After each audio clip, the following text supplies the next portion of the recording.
Роберт Джеймс Фишер, Пауль Керес, үміткерлер жарысы, Блед, Загреб, Белград, 1959 жыл. Бұл жерде бірақ қана біздің мына фигурамыз нашар орналасқан, осы фигураны іске қосудың амалы.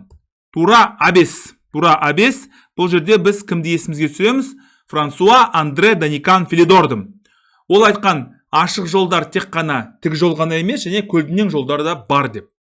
H6 енді сарбаз шеге деп аталады. Ат G6, вәзір F3, және тура H5. Көрдіңіздер ме?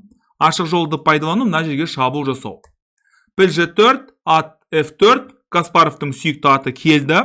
Алдық, және G4. Және піл H2 шах.